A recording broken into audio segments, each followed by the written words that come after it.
Saya mulai bosan dengan X-Max Connected saya ini karena ini motor bagi saya tenaganya kurang karena saya biasa dengan X-Max 2017 saya 300 cc dan mesin standar ini kurang mumpuni.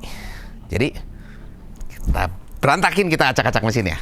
Bahasan pada video ini yaitu barang-barangnya apa aja sih yang diperlukan untuk merubah spek di motor ini.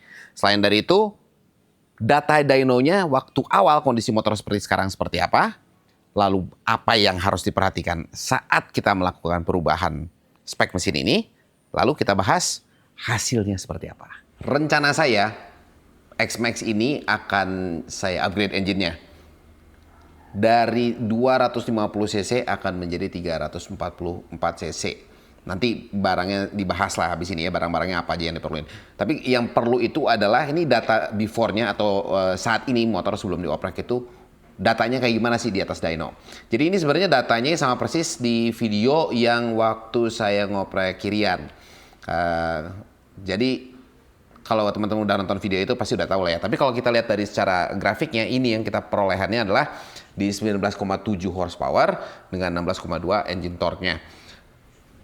Angka ini bisa dikatakan lebih baik dibandingkan standar ting-ting ya sebelum main kirian. Soalnya pas main kirian itu kita cuma dapat 18 lah. Nah tapi starting point-nya sekarang ini adalah nih di 19,7 horsepower.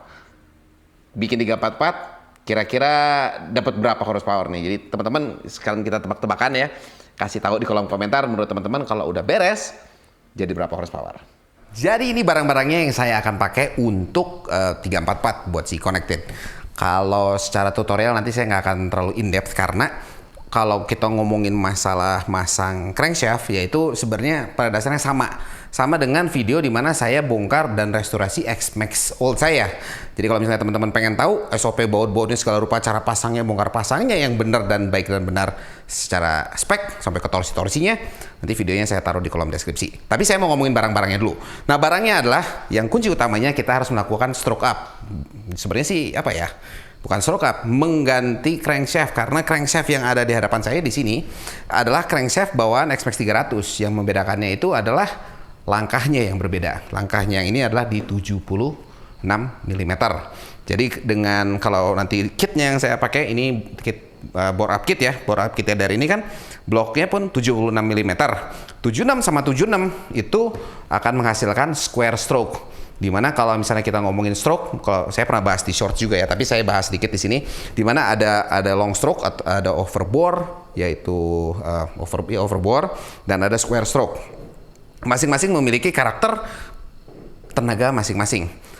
Sebuah catatan penting nih buat teman-teman yang misalnya sekiranya lagi pengen melakukan stroke up atau mau bikin 300 ataupun 344. Hati-hati saat beli crankshaft. Karena banyak kejadian getar. Nah, getarnya itu kadang-kadang bukan hanya di crankshaft, tapi di balancer ini juga. Banyak balancer yang jualan di marketplace di mana-mana gitu ya. Ini tuh nggak lurus sehingga dia bengkok dan dia goyang. Karena kebanyakan itu barang-barang afkir dari pabrikan Indonesia terus dikeluarin. Yang ada itu ini semua barang tidak diperjualbelikan di Indonesia karena marketnya bukan di Indonesia. Jadi ini harus import dari Thailand. Harganya jangan tergoda dengan harga murah karena harga murah itu barang-barang afkiran itu. Jadi kalau misalnya teman-teman beli, satu, barangnya harus tercah, khususnya conrod atau stang seher dengan crankshaft ini harus dalam keadaan terpisah. Ada kadang-kadang yang udah terpasang, jangan beli kalau kata saya. Karena kalau kita beli satuan atau beli dari Yamaha di Thailand ataupun di Eropa, ini semua terpisah dan dusnya terpisah-pisah. Dusnya terpisah-pisah. Mana dusnya? Nah ini, ngomongin dus nih ya. Ini dus buat balancer. Misah sendiri. Lihatin tulisannya nih. Ya kan? Cacing kepanasan semua. Terus ini buat crankshaft buat crankshaftnya. Made in Indonesia betul, tapi larinya kemana ini? Ke Thailand, bukan Indonesia. Ingat, karena barangnya adalah barang Thailand, bukan barang Indonesia. Semua barang-barang ini terpisah. Ini diplastikin terpisah, crankshaft diplastikin terpisah, dan balancer terpisah. Ya, hati-hati, jangan tergiur, jangan gara-gara oh ini murah nih, ada 5 juta, 6 juta, enggak. Kalau misalnya ini aja nih rata-rata di pasaran nih yang impor dari Thailand itu kurang lebih 8 sampai 8,5 jutaan. Jadi full set dengan balancer ini mendekati 10 jutaan barangnya. Belum metal-metalnya. Nanti di sini ada metal jalan, metal duduk dan seal nih yang kita perlu. Ini seal crank di sebelah CVT. Ini harus diganti karena nanti pas bongkar metalnya itu harus dirusak mau nggak mau, jadi harus diganti. Sama karena memang dibongkar, udah sekali dibongkar, sebisa mungkin seal-seal yang sekiranya vital diganti sekaligus. Sekarang kita ngomongin ke bagian engine-nya, engine cylinder block ya. Jadi yang saya pakai di sini adalah 76 mili dari TDR yang saya udah pakai di X-Max Old saya. Bisa dikatakan itu motor bandel banget. Sekarang odometer udah 100 sekian ribu kilo dan dalam keadaan baik-baik aja. Dengan catatan ring piston memang hal wajar kalau misalnya habis. Mau motor standar pun kalau mau kita menjaga kondisi mesin lebih baik, ring piston itu harus dicek ataupun sekian tahun sekali itu diganti. Jangan nunggu mesinnya jebol baru diganti karena pas nunggu mesinnya jebol barangnya akan lebih mahal lagi. Lalu untuk pernafasan camshaft saya pakai TDR 02 dan ini kalau kita beli paket ini kita tuh dapat dari TDR tuh ini injektor yang kita dapat dari TDR itu 240 ccm. Dengan catatan yang akan saya lakukan ini di stroke up 344 ini, saya nggak akan ganti ECU. Kenapa? Nanti kita bicarakan lebih lanjut. Lah, berarti kita harus ganti dengan injektor. Kalau saya akan pakai yang RPD ini dengan CCM 330. Karena yang saya pakai ini adalah X-Max Connected. Kalau dapat dari meneliti dan lain sebagainya, ini CCM kita perlu di 330. Karena apa sebenarnya? Satu, ECU-nya beda. Kedua, bacaan O2 sensornya itu posisinya berbeda. X-Max Old dan X-Max Connected itu beda. Di Connected itu dia downstream lebih rendah, di mana dia ngambil suhu atau O2 sensornya itu di leher knalpot. Sedangkan kalau yang dulu yang old itu langsung di cylinder head. Jadi akan mempengaruhi. Jadi kalau kata saya 330 untuk yang connected, 310 untuk yang old. TB sebesar mungkin. Enggak juga sih. Pakai RPD 44. Mana tulisan 44 ini? Nah, ini dia nih. 44 mm biar kita bisa mengoptimalkan udara yang masuk ke dalam.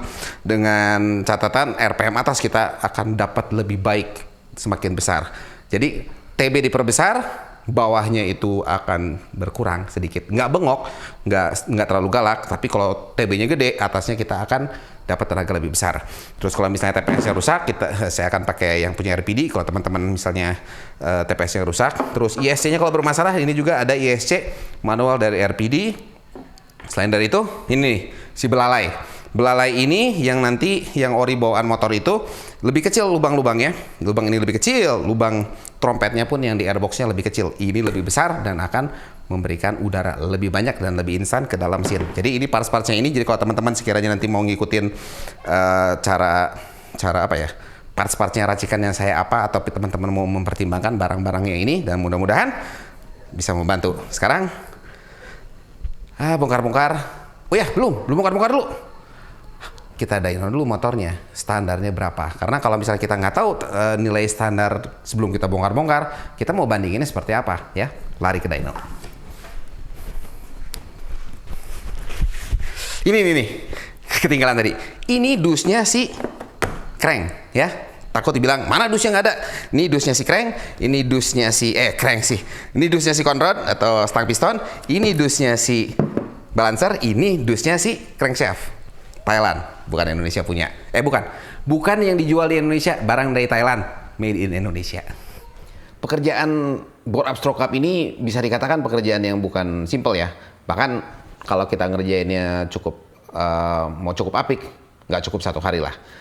Jadi mulai dari kita lepas engine-nya dari sasis, terus bongkar semuanya, belah crankcase, pasang crank baru. Nah, cuman ada sebuah catatan nih. Jadi kalau misalnya kita bangun mesin itu, kita harus perhatiin salah satunya adalah rasio kompresi. Karena akan berhubungan dengan umur motor atau engine. Selain dari itu juga bahan bakar yang nanti kita bisa gunakan. Semakin tinggi rasio kompresi, semakin powernya makin gede. Cuman bahan bakar juga itu akan lebih perlu yang RON yang lebih tinggi ya. Karena keperluan saya untuk touring, jadi saya ngejarnya sebisa mungkin maksimal di 12:1.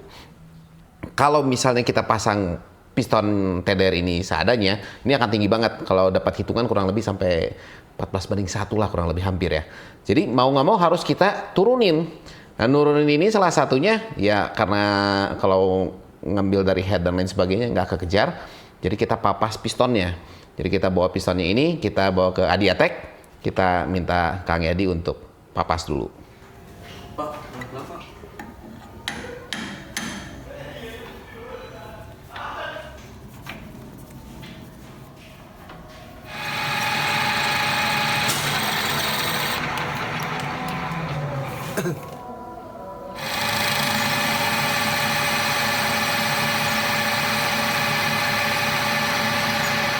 Nah, ini pistonnya kita lagi ngejar kompresi 1:12.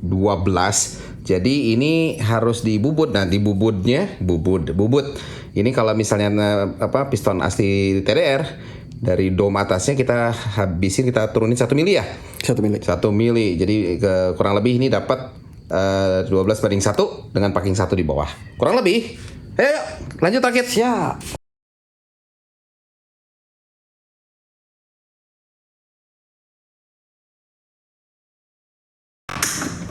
Oke, kita coba nyalain. Kasih kan?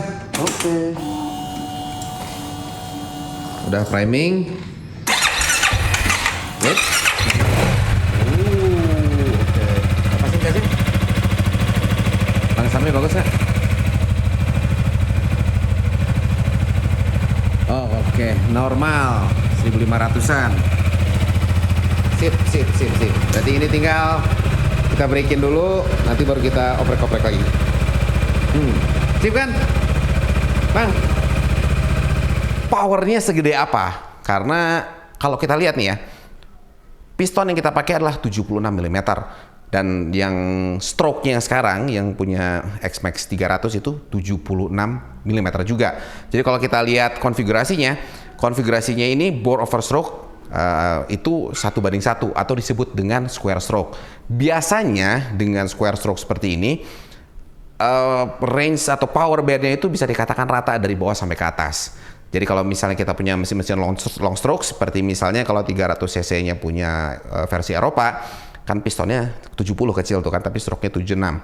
Itu biasanya low end power-nya gede, torquey mesinnya. Dan sedangkan yang 250 yang versi kita, itu kan stroke-nya pendek, lalu pistonnya lebih besar, jadi makanya 250 cc lebih teriak di atas, tapi powernya kecil. Oleh karena itu saya bilang ini motor saya bosan karena tenaganya gitu-gitu aja. Tapi kalau misalnya kita hanya bore up aja, itu bisa dikatakan long stroke karena short stroke karena pistonnya jadi 76, tapi stroke-nya itu cuma di 70-an. Jadi tenaganya bisa dibilang teriak di atas. Tapi karakternya seperti apa? Karena ini kan based on saya cerita aja. Jadi udah dinaikin ke dyno, kita lihat hasilnya seperti apa. Selain kita ngelihat mesin, nanti ada beberapa hal yang harus kita lakuin, di mana kita harus melakukan optimasi untuk penyaluran tenaga dari mesin ke roda. Tapi itu nanti jadi panjang banget lah. Tapi intinya saya pengen tahu, biar teman-teman juga tahu 344 tuh hasilnya seperti apa di motor X-Max Connected ini. Kita angkatin dulu dynonya, dari situ kita lihat hasilnya.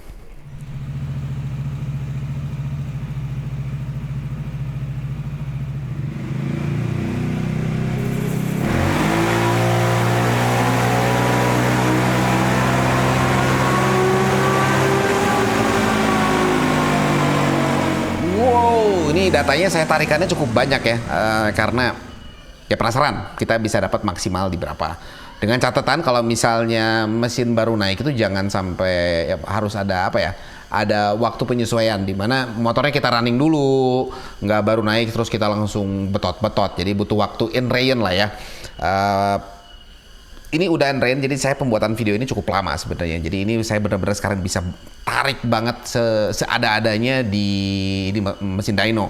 Ini saya bisa puluhan kali saya tarik sebenarnya, nggak hanya sekali dua kali. Dari semua data ini yang the bestnya di antara semua ini kurang lebih kurvanya kurang lebih sama ya. Ini ada data yang 34,4, 34,5, yang paling tinggi ini 34,5. Nah ini kita lihat yang ini satu ya.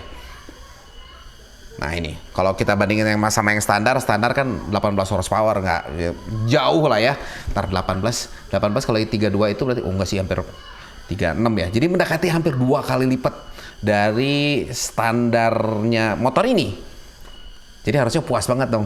Harusnya, karena di awal kan memang saya bosen sama motor ini karena tenaganya gitu-gitu aja lah. Tapi ini kita lihat datanya dulu. Data utamanya, jadi tadi kan 34,5, ini adalah data terbaik yang saya peroleh. Kalau yang lain-lain, kalau misalnya secara rata-rata itu ya kurang lebih di 33,8, 34 ya. Jadi kurang lebih, jadi kalau kita rata-ratain itu mungkin di 34. Tapi ini the best yang saya perlihatkan ke teman-teman. Kalau kita bisa lihat, ini cukup menarik ya, di mana ini tenaganya pasti bisa dikatakan hampir dikatakan instan. Karena mengingat kalau kita lihat konfigurasi mesinnya, stroke-nya itu di 76, lalu bore-nya itu juga di 76. Jadi dia square stroke. Nah, keistimewaan square stroke itu sebenarnya di mana mau di RPM manapun itu biasanya selalu ada powernya. Pas kita butuh nambah ada, pas di low end pun torsinya ada. Jadi kalau misalnya mau bikin motor yang bisa dikatakan di mana-mana tenaganya ada, ya bikin square stroke. Tapi kalau seneng lari di putaran atas, bikinlah short stroke atau overbore. Tapi kalau pengen seneng dengan karakter mesin yang torsinya gede, bikinlah ya long stroke. Tapi saat di 344 ini, kenyataannya hasilnya seperti ini. Kita bisa banding-bandingin ya. Jadi kalau ini kan by speed ya, speed motor. Ini kita bisa lihat juga kalau misalnya kita by engine RPM. Nah, kalau kita lihat di sini, sebentar. Nah, ini istimewanya begini. Ini kurvanya sama-sama bareng-bareng naik. Lalu kalau misalnya yang biru ini untuk torque-nya ya. Yang biru karena torque itu selalu duluan sebelum power. Ini kalau bisa dilihat ini dia nyambung bagus di sini nih. Biasanya kadang-kadang nggak ada jeda. Ini tidak ada jeda sama sekali. Dengan catatan konfigurasi CVT yang saya pakai itu nggak saya rubah. Sama dengan beberapa video yang lalu. Jadi kalau misalnya teman-teman belum lihat CVT-annya kayak gimana, ya bisa mampir ke sana lah ke video yang itu ya. Jadi bisa dilihat ini di RPM manapun ini tenaganya cenderung naik terus. Dan di atas ini di peak power kurang lebih kalau dilihat di sini peak power itu kurang lebih di 7.000 RPM-an kurang lebih, kalau bisa lihat ya 76 ya, kurang lebih 71 lah, 7.100 RPM-an. Ini dia kurva powernya tuh ngikut lanjut. Jadi nggak ada jeda. Kadang-kadang kalau misalnya ini jedanya agak berjauhan itu ada agak drop low power baru itu naik lagi. Tapi kalau bisa lihat ini bagus banget karena ini yang kita perlu. Jangan sampai saat kita perlu ngegas tenaga ngedrop dulu. Jadi sebenarnya kalau misalnya apalagi kalau yang tangannya agak pengen seadanya ngegas, ini cocok. Tapi kalau misalnya yang seneng gantung RPM dan lain sebagainya, mungkin untuk short stroke gitu itu cocok. Tapi di 344 ini enak banget lah. Khususnya apalagi dibandingkan kalau sama borapan ya, seperti di motor yang 2017 saya. Ini bagus lah. Grafiknya bagus banget. 34,5 horsepower. Nice. Nah, tapi kalau menurut teman-teman kayak gimana? Mengingat ya, saat kita melakukan dyno itu ngukur data dilakukan di dyno yang sama. Jangan dibandingkan dengan dyno yang lain. Jadi kalau bisa seperti di awal tadi saya bilang bahwa saya bandinginnya dengan dyno yang sama juga, kurang lebih di waktu yang sama. Jadi misalnya kalau pagi hari di dynonya pagi, kalau misalnya di sore sama-sama di sore. Mengingat karena suhu, kelembaban dan tempatnya sebisa mungkin sama. Jadi kurang lebih datanya akan sama, karena kalau suhu berubah misalnya jadi panas atau jadi dingin, performa mesin pun akan berubah. 34,5. Cakep nih. Saya pengen lihat ini, saya ada satu yang saya pengen lihat, itu akselerasi engine torque-nya kita buang lah ya terhadap RPM. Nah, lihat ini. Dari sebenarnya kan kalau misalnya kita lihat motor biasanya kan mulai maju tuh mulai dari 3000 RPM-an lah ya. Jadi kita ngelihat grafiknya dari sini ke atas. Jadi kalau dari sini sampai ke peak power-nya di sini berarti di berapa ini? Di 6800 RPM kurang lebih ya. Ini motor narik terus. Kadang-kadang grafiknya itu tinggi dulu terus dia landai. Memang kalau memang kita udah nyampe ke peak torsi ya, kurang lebih tadi kan di dekat-dekat 7000-an di sini, pasti akselerasi turun, tapi power jalan terus. Tapi kalau bisa lihat ini narik terus motor nih. Ini akan menjadi salah satu bekal untuk ngoprek CVT ke depannya. Karena kalau misalnya kita cuman coba-coba ya bisa dapat settingannya. Tapi kalau misalnya kita punya data seperti ini, di mana kalau misalnya kita balik lagi ke kurva, let's say kita ke kurva ini ya, kurva engine torque aja, engine torque yang kita lihat. Engine torque ini berarti ini kita dapat di 7000. Selama kita bisa mainin puli gitu, maksudnya kalau saya tuh senangnya puli itu kita kejar sampai bener-bener nutup banget kalau bisa. Itu tuh di kisaran sini nih, di 7000. Bener-bener nutup. Karena powernya gede banget. Torsinya jangan sampai belum nutup, tapi torsinya udah hilang duluan. Berarti kalau nanti dilihat gitu, kalau diperhatiin gitu, kalau misalnya nanti teman-teman ngoprek gitu, saat kita ngelihat si puli di 7000-an ini kalau bisa dia udah full nutup. Kadang-kadang ada belum nutup banget, tapi torsinya udah keburu hilang. Jadi makanya puli nggak bisa bener-bener nutup. Ini nanti membekali kita untuk konfigurasi per belakang, terus untuk roller. Nanti kita banding-banding lah roller yang lebih enak seperti apa, dan balik lagi untuk ke karakter, kira-kira kita senang berkendara seperti apa. Kalau saya sih senangnya bawahnya jengkat-jengkat, atasnya jalan, tapi semua orang juga pengennya kayak gitu ya. Jadi kita berbekal ini, nanti kita oprek lebih lanjut. 34,5 horsepower. Nice. Nah, ini baru mesin. Jauh lebih enak lah ya. Dibandingkan kalau misalnya kita bilang motor saya yang dulu yang cuma 300 cc. Di 344 ini jauh lah, kalau misalnya teman-teman lihat juga dari hasilnya tadi kan 34-an horsepower. Sedangkan kalau di dyno saya ini yang 300 cc saya ini nggak nyampe 30 HP lah. Jadi hanya sebagai reminder juga saat kita misalnya melakukan dyno itu before dan after di satu alat. Jadi biar ketahuan perbedaannya berapa jauh. Ada tapinya, ini motor udah enak. Tapinya apa? Ini harusnya bisa lebih powerful lagi, akan lebih enak lagi untuk dipakai. Karena saat mesin konfigurasinya udah kita rubah, CVT atau final gear juga ini harus ikut disesuaikan agar menyesuaikan dengan power band mesin ini.